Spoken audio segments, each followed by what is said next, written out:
আসসালামু আলাইকুম ওয়া রাহমাতুল্লাহ। আমি মোহাম্মদ জিয়াউল হক 10 মিনিট ম্যাথ এডুকেশনের পক্ষ থেকে সবাইকে জানাচ্ছি অভিনন্দন। আমি আজকে methods of applied mathematics subject এর প্রথম লেকচারের দ্বিতীয় অংশ নিয়ে হাজির হয়েছি। এই 4 নং সমীকরণে c n এবং a0 1 divide by 2 to the power n gamma n plus 1 বসালে আমরা যে লাইনটা পাবো সেটা হচ্ছে বেসেলের ফাংশন। এই বেসেল ফাংশনকে jn অফ x দ্বারা শোষিত করা হয়। তাহলে jn of x is equal to কত লিখতে পারি?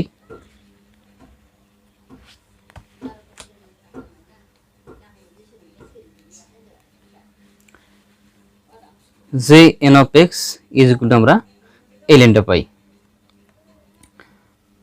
অর্থাৎ 4 নং সমীকরণে c ইকুয়াল টু n এবং a is equal to 1 divided by 2 to the power n gamma n plus 1 বসালে আমরা এই লাইনটা পাবো।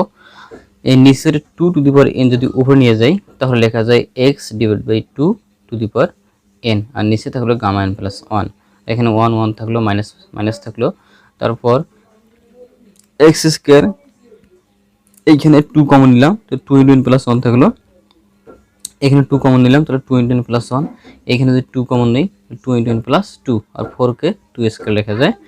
আর তারপর এই সামনের অংশটুকু যা আছে অপরিবর্তনীয় থাকবে, 1 1 থাকবে, মাইনাস থাকবে, x এই 2 2 গুণ করে 2 স্কয়ার, এই 2 স্কয়ার উপরে নিয়ে গেলাম x divide by 2 all square divide by n plus 1, plus plus থাকলো, আর এখানে 2 2 2 square 2 square 2 square 2 to the power 4, তাহলে উপরে লিখতে পারি x divide by 2 to the power 4, আর নিচে একটা 2 আছে 2 ইনটু n প্লাস 1 থাকলো, n প্লাস 2 থাকলো, মাইনাস।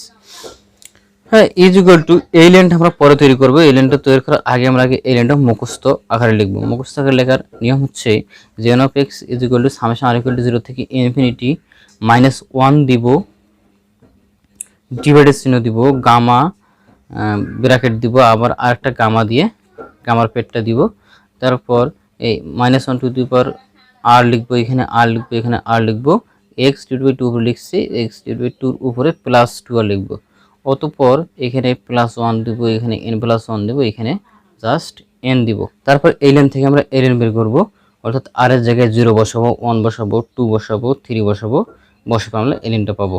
তাহলে মাইনাস 1 এর উপর যদি 0 বসাই তাহলে মাইনাস 1 এর উপর 0, কোনো কিছুর উপর পাওয়া 0 হলে তার মান 1, সো এখানে কি থাকলো 1 থাকলো, পাশাপাশি এখানে r এর মান 0 বসালে জাস্ট n থাকে, আর এখানে r এর মান 1 বসালে r এর মান, এখানে r এর মান 0 বসালে জাস্ট n থাকে, এখানে r এর মান 0 বসালে গামা 1 থাকে, এখানে r এর মান 0 বসালে গামা n প্লাস 1 থাকে। তারপর যদি 2 বসাই তাহলে মাইনাস n গুণ করে হয়, মাইনাস n গুণ করে কি হয়, সরি, তারপর যদি 1 বসাই তাহলে মাইনাস 1, এখানে যার ওখানে কি হবে মাইনাস হবে, পাশাপাশি এখানে r এর জায়গায় কি বসিয়ে দিব 1 বসিয়ে দিব, তাহলে n প্লাস 2 পাই, এখানে 1 বসিয়ে দিই তাহলে গামা 2 পাই, এখানে 1 বসিয়ে দিই তাহলে গামা n প্লাস 2 পাই। অনুভাবে 3 বসাবো, বসার পর মাইনাস ডট ডট দিব।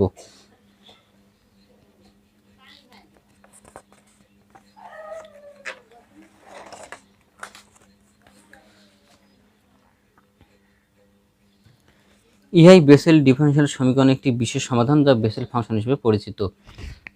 লেকচার নাম্বার 2 তে আলোচনা করা হবে jn অফ x এর জেনারেটিক সূচক বা উৎপত্তিকারী ফাংশন বর্ণনা ও প্রমাণ করো, যেটি এসেছিল ন্যাশনাল ইউনিভার্সিটি অনার্স 13 সালে, 14 সালে এবং 10 সালে।